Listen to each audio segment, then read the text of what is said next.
Welcome to the CBS Radio Mystery Theater Archives, the only YouTube channel which has the original classic episodes of the CBS Radio Mystery Theater in order with no ads. Thank you for listening, and now, enjoy the show.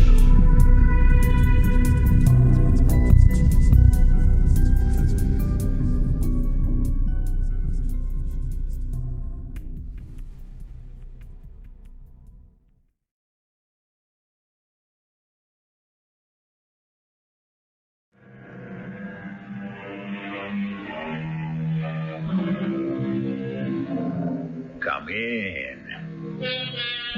Welcome. I'm E.G. Marshall. And if you're wondering if that squeaking door doesn't drive me crazy, please don't be concerned. I've been living in this house of mystery for some years now, and I've grown quite accustomed to the sound. But perhaps the hero of our story would be interested in our door, or in any other device which might drive someone out of their mind. You see, that's the problem faced by Wallace Dodd, an amiable young man who has only one dislike in this world, the four-letter word called work. And unless Mr. Dodd does something very ingenious very soon, he might well be forced to join that grim gray army of the employed. I'm telling you, Casey, if my Aunt Louise gets out of the funny farm, it's like the end. My ticket gets canceled. But, what can you do about it, Wally? There's only one thing to do. I gotta send her back there.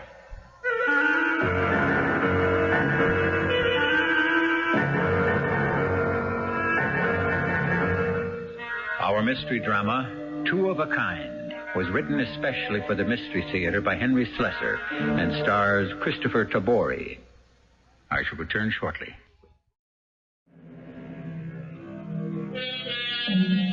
Let's face it, there are some people who are simply allergic to work. Wallace Dodd III is one of those people, and who are we to judge him? Who can say what any one of us might do if our sole surviving relative was a very rich aunt whose considerable fortune is doing her no good at all in the plush confines of the Maple Grove Sanitarium, where Louise Dodd has spent the last 2 years of her life? Happily for her, while she is away, her nephew is only too glad to see that her money is spent on only the finest things in life. Things which Wally and his bosom friend Casey enjoy with a youthful enthusiasm that would warm anyone's heart, except perhaps an attorney's. Wally? Is that you? Yeah. Hey, Casey, wait till you see what I got. Hey, man, you're loaded. What'd you do, buy out the joint? Here. Put some of those boxes down before you hurt yourself. Look at these loafers. That buckle is pure gold. You know what it's worth? And this jacket? Look at the elbow patches. You look like a country squire, Wally. Listen, maybe I ought to do that. Buy some nice little place out in the country. I could take Lisa there, or Karen, maybe. Of course, I'll need a nice little car to get me out there. Maybe like this one. Hey, what's this? It's a picture of my new car, straight from the showroom. Wait a minute, you mean you bought one of these? Hey, Wally, this car goes for about $35,000. I figure if I spread the payments over 12 months, Hageman will never notice it. Oh, listen, speaking of Hageman, the guy called before. He did? What for? I don't know. He said he wanted to come over. When? Like now. He's on his way. What did you do that for, Casey? I don't feel like talking to a lawyer. Not this hour of the day. The man said he wanted to see you. Said it was urgent. Oh, you know what he wants? Wants to chew me out about where the money's going. Oh, there he is. If you don't mind, Wally, I'm going to sneak out the back way. Now, wait a minute, I'll Casey. see you over at Lisa's place, okay? I'd better answer it. Hi, Mr. Hagerman. Nice to see you. You take a long time to answer your door, Wally. I'm sorry, Mr. Hagerman. I was just putting some of these things away. You have quite a few things to put away, don't you? You've been shopping again. Just for a few essentials. What is this thing? That? Oh, it's an electric wine corker. Now, what was it you wanted to see me about, Mr. Hagerman? Casey said it was urgent. Yes, it's urgent. Is it all right if I sit down? Oh, sure. Make yourself at home. Can I get you something to drink? How about a nice glass of wine?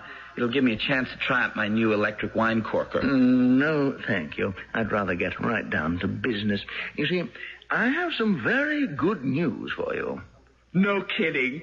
And I was afraid you were going to chew me out for spending too much money. I doubt that I'll ever have to do that again. You'll be happy to hear that your Aunt Louise is leaving the Maple Grove Sanitarium. Would you say that again? Your aunt has made very good progress. Her physician, Dr. Winterhoff, has decided that she's well enough now to leave. To leave? You mean for good? Let us hope so. Yeah, but it was only 3 months ago she had Russian spies after her. Oh, she fully recognizes her delusion now, Wallace. But what about the Chinese with the time bombs? Your aunt understands she was suffering from hallucinations, and they are completely gone. She's ready to return to the normal world, ready to resume the responsibilities of her estate and her family. What family? She has only me. Exactly. Oh, good Lord. I knew you'd be pleased, Wallace. Yes, sure. Your aunt has always had wonderful plans for you. Yes. I remember those plans. She was going to send me out to the factory to learn the business from the ground up. A wonderful opportunity. She's going to put me back on an allowance, isn't she? The only way to learn how to handle money is to have a limited amount to handle. She's going to make me wait on her hand and foot just like she used to. I'm sure she'll appreciate your devotion, Wallace. In fact, you can do something for her right now. You can find your Aunt Louise an apartment. An apartment? Just for her? Of course not. An apartment for both of you. This place will never do. I have here a list of her requirements. Now, please note them carefully. The apartment house must be situated between 63rd Street and 79th Street on the east side. It must be a high-rise luxury apartment, centrally air-conditioned, with 2 bedrooms and possibly a sitting room or study. It must be above the 10th floor. And as for the rental, she gives no limitations. It must be rented and completely furnished within a period of 5 weeks, which coincides with her discharge from Maple Grove. There. Is that clear? You mean I've got to find an apartment and furnish it within 5 weeks? That's correct. You'll have $25,000 to work with, and I suggest you hire a decorator. Judging from this place, I'm not sure your aunt would appreciate your taste. That's all, Wallace. I trust you're as pleased as I am about this. Yeah. I was never happier in my life.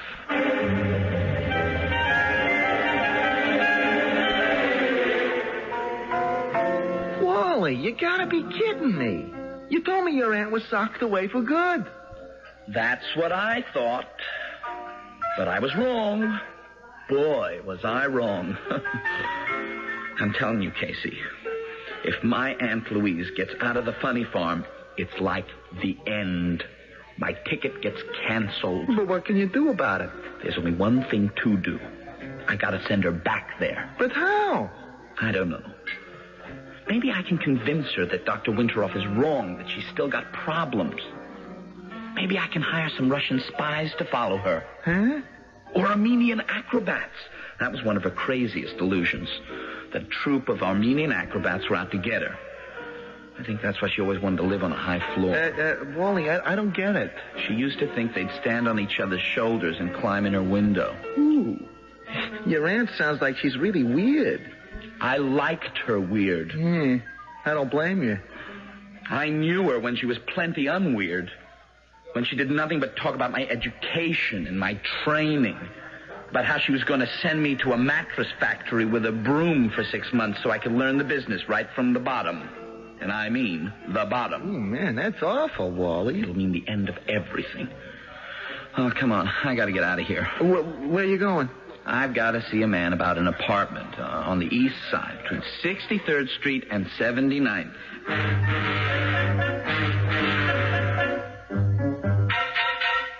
I've got just the thing for you, Mr. Dodd. Not a finer apartment in the building. Looks to me like there's plenty to choose from. Building looks half empty, Mrs. Griswold. We like to think of it as half full, Mr. Dodd. When was this place built anyway? The Ritz Colonial was completed only 6 months ago. We've been renting for the past couple of months, and every single apartment will be snapped up. Even at these prices? Now, you said you wanted a high floor, Mr. Dodd. Gotta be above 10. Well, then this is perfect. It's on floor 12A. 12A? Isn't there a 12? Why, yes, 12 is just below it. So it's really the 13th floor. No, we don't have a 13th floor. What's holding up the 14th floor? The 14th floor is directly over it. You mean you call it 12A on account of some people are superstitious, right? Well, let's see the place. Just follow me, gentlemen.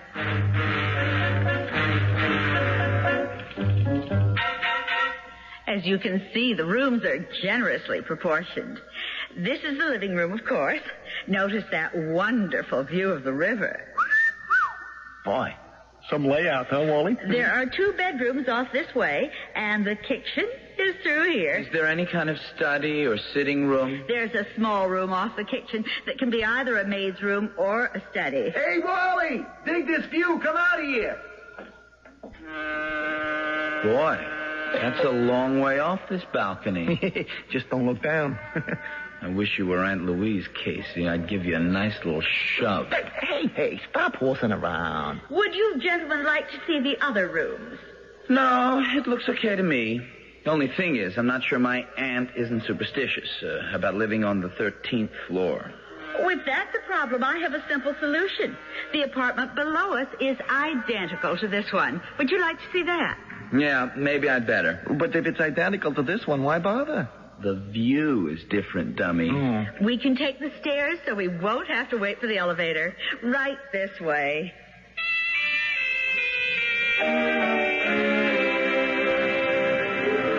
Well, I can't see any difference in the view.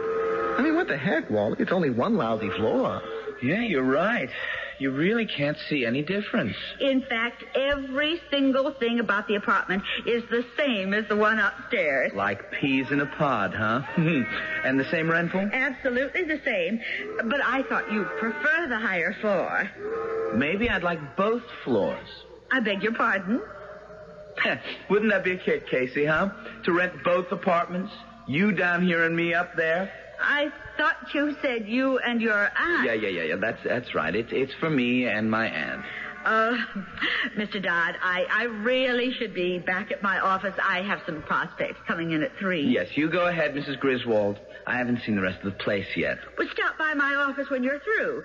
If you're interested, that is. Oh, yes. I'm definitely interested.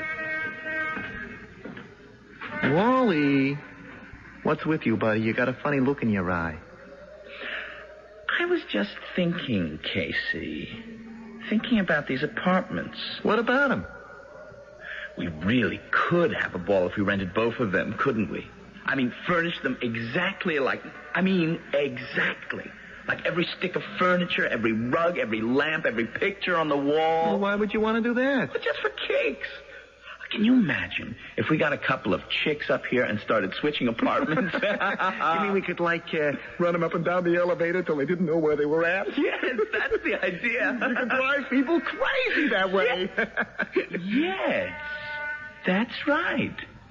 You could drive somebody right out of their tree. Wally?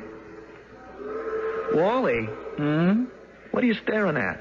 What are you thinking about? There's something going on in that head of yours. Yes, Casey. There's something.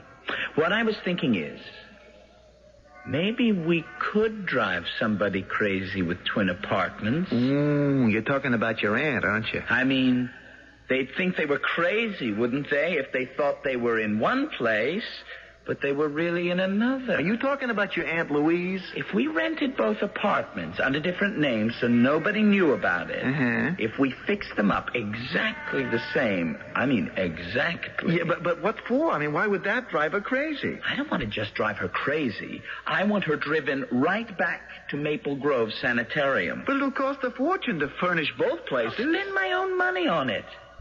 It'll be worth it. And maybe I can get bargain rates if I buy two of a kind.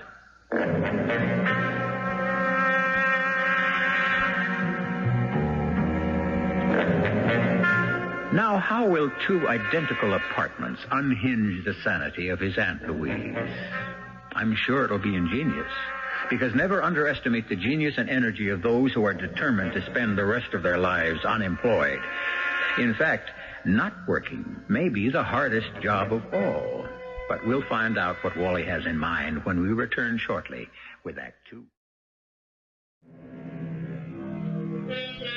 Wallace Dodd, accompanied by his friend Casey, has spent the past 5 weeks riding escalators.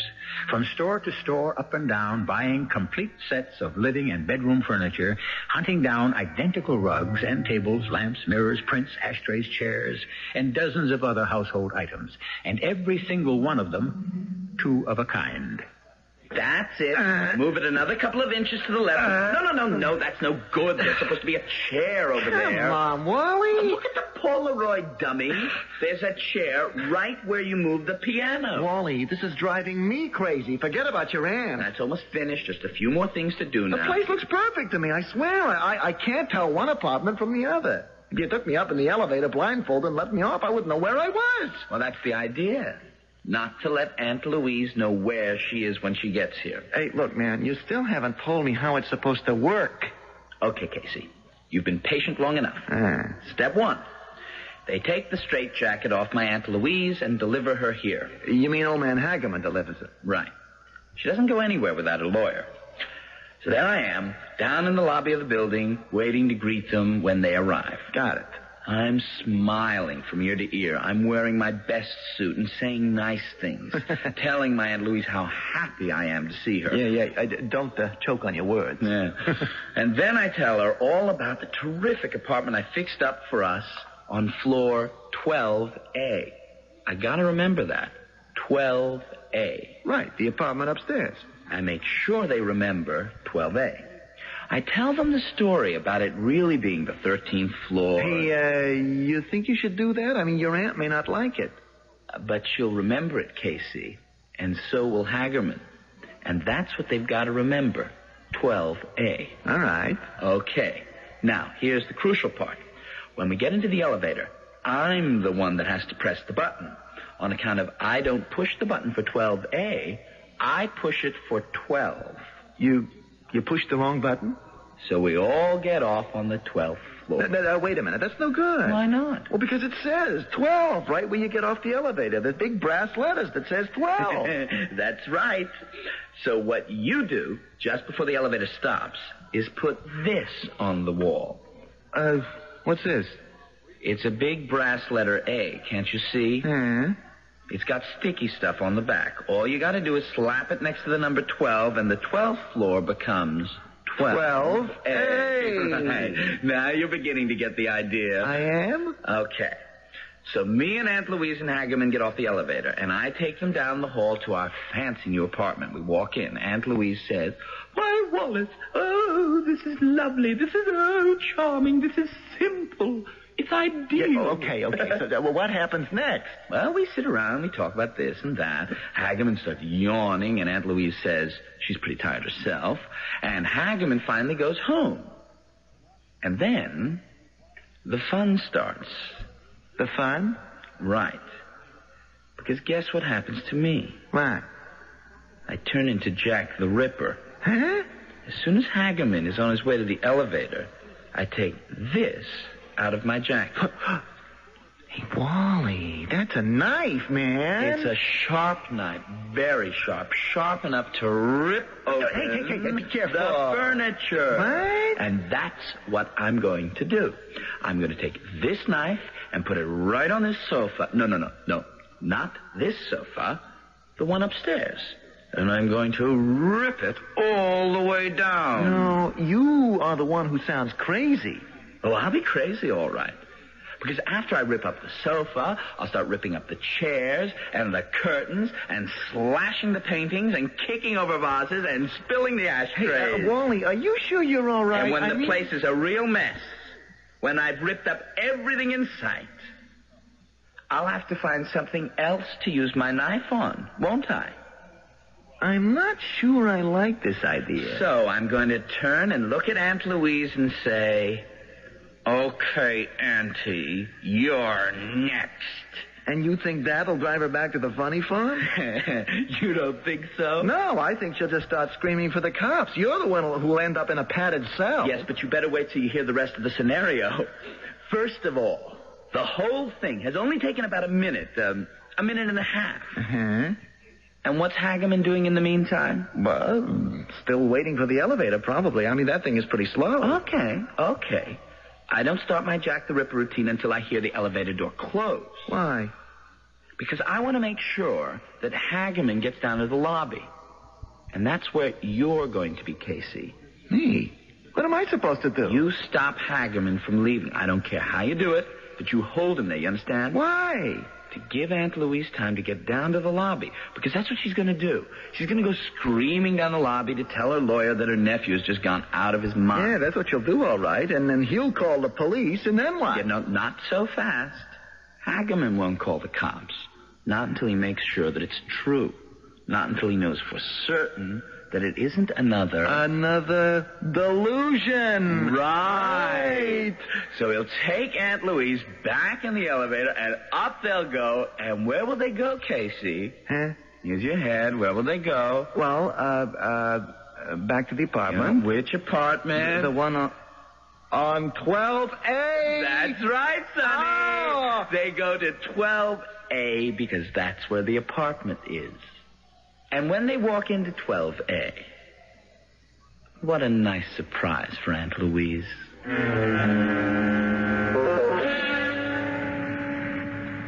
Why don't they get here, Wally? Relax, they'll be here.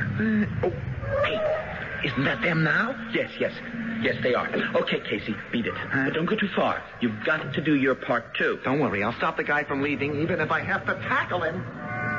Aunt Louise. Wallace.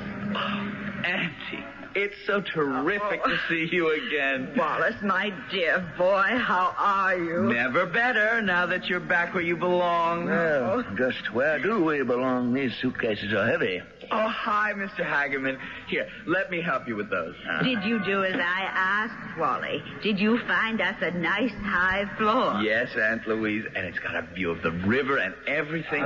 What floor are you on, Wallace? 12A. Now, let's go then. I don't like standing around lobbies. Just follow me. Oh, there is just one thing that worries me, Auntie. What's that, dear? I thought this building was perfect for both of us. But the only decent apartment they had available was on 12A. Well, what's wrong with that? Here, this is the elevator. But you see, the truth is, 12A is really 13. It's the 13th floor, Aunt Louise, and they just tried to disguise it. Well, what's so darned important about that? Oh, I see. Poor Wallace is worried about me. He's worried that I might be superstitious. Oh. Well, I didn't want to do anything that might upset you, Auntie. Oh, excuse me. I'll just press the button. Well, you needn't have worried, my dear. I assure you, I'm neither superstitious nor nervous any longer. I promise you that Dr. Winterhoff says I'm completely, totally cured. Of course, that doesn't mean your aunt is in perfect health, Wallace. She's going to require plenty of peace and quiet for a while. I understand. Everything is going to be just lovely now, just as it used to be. Oh, I have wonderful plans for your future, Wallace. Here we are, 12A, just like the sign says. Oh, come on, let's get into the place. I've got a busy day ahead, and your aunt should be resting in bed as soon as possible. Oh, stop fussing, Mortimer. It's right down here, Aunt Louise. Wait, I'll find my key. There. Shall we go inside? Yes, let's go in. Oh, Wallace, it's lovely. It's just simply... It's perfect. You really like it? I love it. It's so simple, so light and airy. And look, Mortimer, a terrace. It goes all around the apartment. Both bedrooms have a view of the river. Oh, how delightful. Wallace, you've done a wonderful job. You're really a dear. Now, let's sit down and talk, shall we?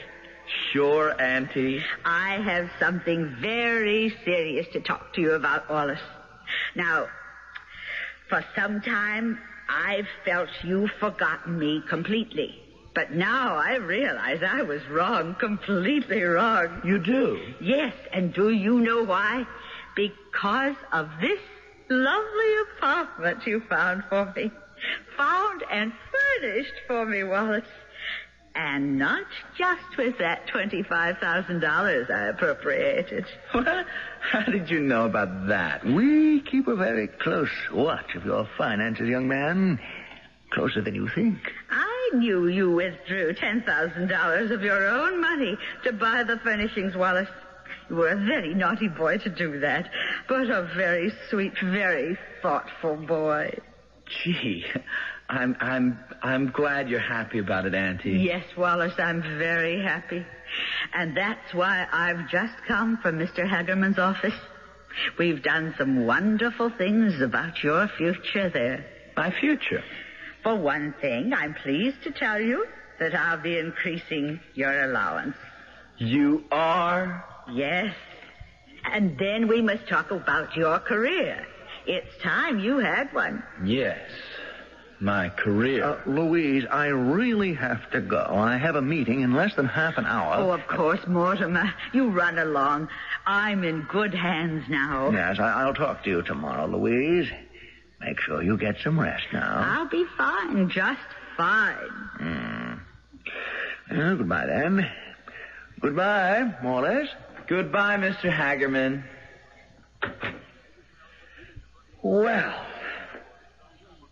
here we are. Yes, my dear boy. Here we are at last, reunited. Yes, reunited. Right back where we started from. Dear, why are you standing near the door? To hear the elevator, Auntie. Why? I just want to make sure that Mr. Hagerman gets an elevator. That's the only thing wrong with this building. They tend to run a bit slow. Oh, it doesn't really matter. Oh, yes, it does. Oh, there it is. I just heard it. Good. Now come and sit beside me. No, Auntie, I'm afraid I can't. Not just now. Why not? Because of this. Wallace, what is that? It's a knife, Aunt Louise. A long, sharp knife. But what on earth are you doing with a knife in your pocket? There must be something I can do with it. Why don't I do this? Wallace! There. Doesn't that make the sofa look better? Oh! I never liked this pattern. Oh. Now it looks much better, don't you think, with the stuffing coming out? Wallace, are you mad? Let's see if the stuffing is the same in this chair. No. Wallace, you stop that. Now stop that at once. I hate this painting, don't you? Oh. I hate all paintings with deer in them. I hate deer. I think I'll go deer hunting. Wallace, for heaven's sake. Yes, and this'll help, too. Oh. And this. No, this. No, you've gone mad. Now, there's nothing left to cut open, Aunt Louise. There's nothing left in the room to... Oh, no, wait a minute. There's one thing... Wallace, don't come near me. Now, go away. It's your turn now, Aunt Louise. Help! Mortimer, wait, help me!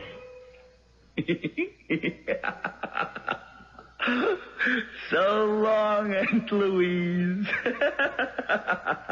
See you on 12A.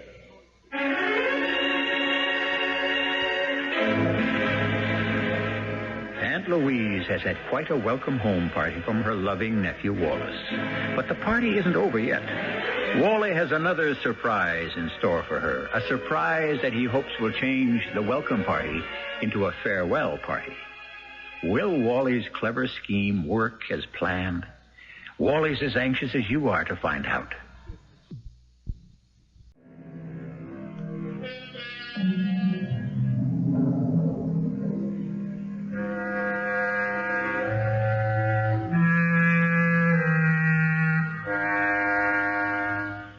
From the moment his Aunt Louise went screaming down the hall to the elevator, Wallace Dodd has been a busy young man. First, he picks up her purse and luggage, noting carefully where they had been positioned. Then he dashes into the hall and removes the brass letter A he had placed alongside the number 12 on the wall outside the elevator. Quickly, he ascends the fire stairway up to the 13th floor and quietly enters the apartment. It is so peaceful, so orderly, and oh, so quiet. He puts Aunt Louise's things in exactly the positions they had been in downstairs. Then he picks up a magazine, sits on the sofa, and waits. And what about Aunt Louise? Mortimer, help. Louise, what's the matter? It's Wallace. Oh, I'm so glad you're still here. He's gone crazy. What? Oh, he's gone stark, staring mad. Louise, what are you talking about? He's got a knife.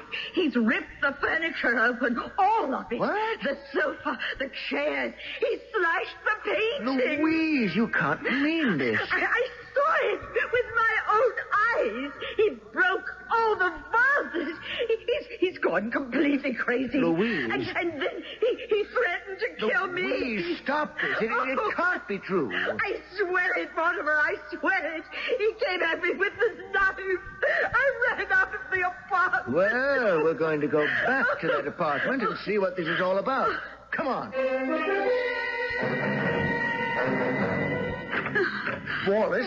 Wallace, where are you? Who is it? Be careful. He's dangerous, Mortimer. He's out of his mind. Aunt Louise, is that you? Wallace, what the devil is going on here? Oh, dear God. Hi, Aunt Louise. You know, I was getting worried about you the way you ran out of here. Did you forget to tell Mr. Hagerman something? Oh, it can't be true. It can't be. What, Auntie? This apartment. It's exactly the same. The same as what, Auntie? Wallace, what happened here? Your aunt says you went absolutely mad. Me? You had a knife. A big, long knife. You ripped open this sofa and all the cushions and this chair. And then you slashed this painting. How can you say that? You can see that... Oh. Gee, Mr. Hagerman, I really don't understand. Louise, are you sure you didn't just go to sleep and have a bad dream? No. I swear it's true. I saw it with my own eyes. He ripped apart all the furniture, and then he smashed this vase. This vase, Louise? I know he did it. I saw him do it. Oh, Auntie, why would I do such a thing? You know how long it took me to find this furniture, to pick out that vase? Why would I want to do such a crazy thing? Oh, good Lord. Oh, Mortimer, you must believe me. He was going to kill me, too. He said he was. Louise, calm yourself. Now, sit down. No, I don't want to sit down. It's all right, Auntie. There's nothing wrong with the sofa. No. You can see for yourself. Oh, yes. There's nothing wrong with it. The stuffing's all back in place now. You don't think I upholstered it in the last 5 minutes, do you? Upholstered it. Oh, that's very funny. Louise, dear, I told you that you needed some rest. Oh, yes, that's right. Yes, you told me that. Now, please, you go straight to the bedroom and you go to bed. I'm sure you'll feel much better in a little while. Oh, yes. Oh, I really am tired, Mortimer. I'm absolutely exhausted. Wally, where's your aunt's bedroom? It's right this way, Mr. Hagerman. Come, my dear. Oh, Mortimer. What's wrong with me? Don't worry. Everything is going to be all right. A good night's sleep and everything will be fine. Oh, what am I going to do? We'll, talk about it tomorrow. But you and I will talk right now, Wallace. Yes, Mr. Hagerman. I'm afraid Dr. Winterhoff was too optimistic about the state of your aunt's health. I can see that. It was obviously too soon for her to leave Maple Grove. Much too soon. Oh, I'm really sorry about that, Mr. Hagerman. I'll call Dr. Winterhoff when I get back to my office and tell him what's happened. You may want to come over and see her. Poor Aunt Louise. And then tomorrow... Well, tomorrow we'll have to make arrangements. Yes, sir. Of course, I understand perfectly. And now I must go. Sure, Mr. Hagerman. Thanks very much for everything. Wallace, if your aunt has any other serious delusions, be sure to call me. Yes, sir, I'll do that. Goodbye, Wallace. Goodbye, Mr. Hagerman. Oh, boy. Oh, boy, I did it. I did it. I did it. I did it.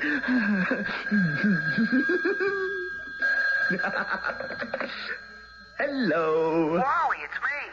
Hi, Casey. Where are you? I'm downstairs in the apartment. Hey, listen, how'd it go?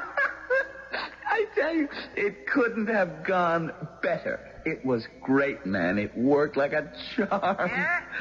You should have seen her face when she walked into the apartment. And everything was just the way it was supposed to be. I sure would have liked to seen that. Yeah, oh, and Hagerman. Oh, you should have seen his face. He knew she wasn't playing with a full deck the minute he walked in with her.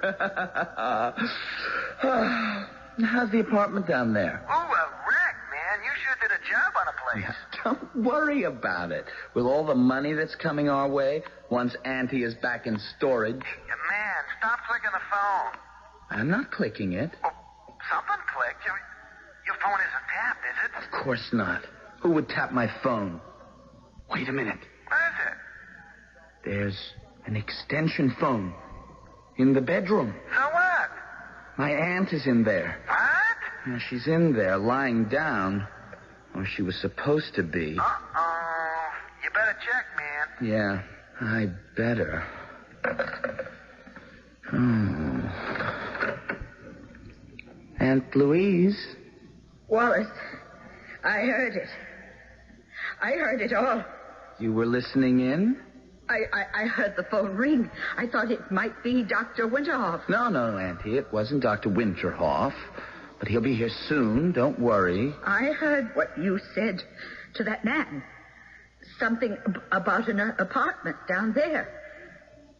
What did you mean? Oh, you didn't hear right, Auntie.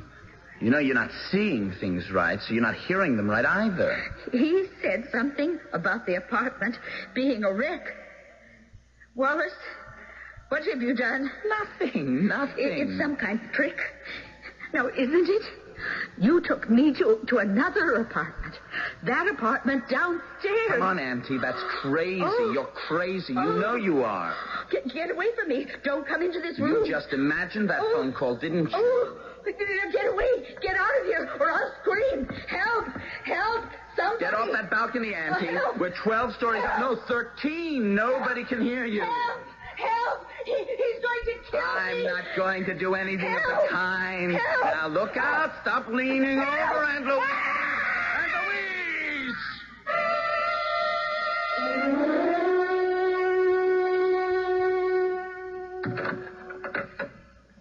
Come in, Wallace. Yes, Mr. Hagerman. Please, sit down. I know you're badly shaken. I never did like funerals. It's all terribly sad. But you mustn't blame yourself for what happened. I just can't help it. I never should have left Aunt Louise alone in that bedroom. No, it's my fault as much as yours, Wallace.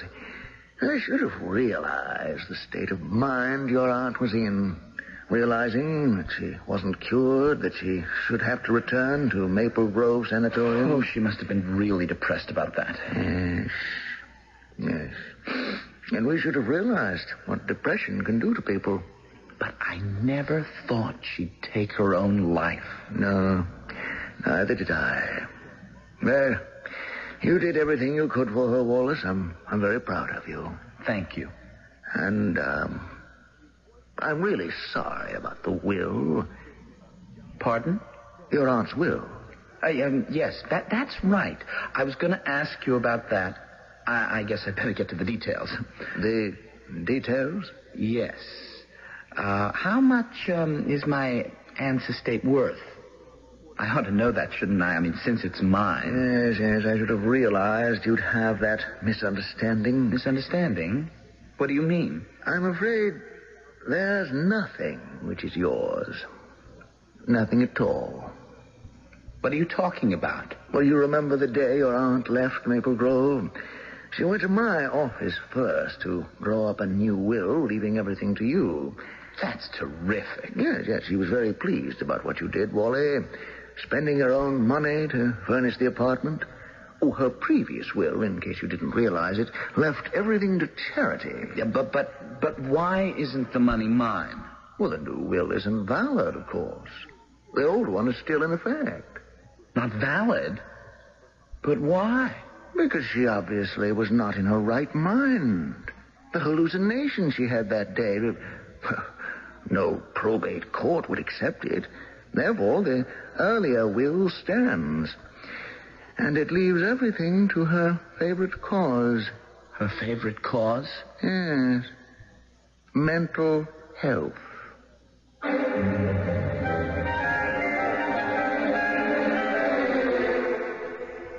Poor Wallace Dodd. Not only has he lost his aunt's fortune, but he's stuck with 2 apartment leases.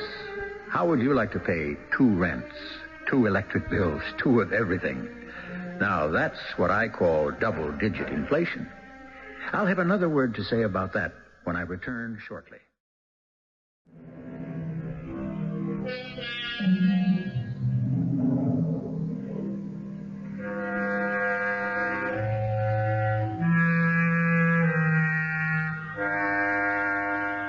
It's too bad that Wallace Dodd's get-rich-quick scheme turned out to be a get-poor-quick scheme instead. But as we all know, crime doesn't pay. It can entertain, however. And that's the purpose of the Radio Mystery Theater. Who knows what terrors and delights we'll have for you next time? The only way to find out is to use your ears. You've got 2 of a kind, haven't you? Our cast included Kristoffer Tabori, Russell Horton, and Martha Greenhouse. The entire production was under the direction of Hyman Brown. I hope you enjoyed this episode of CBS Radio Mystery Theater.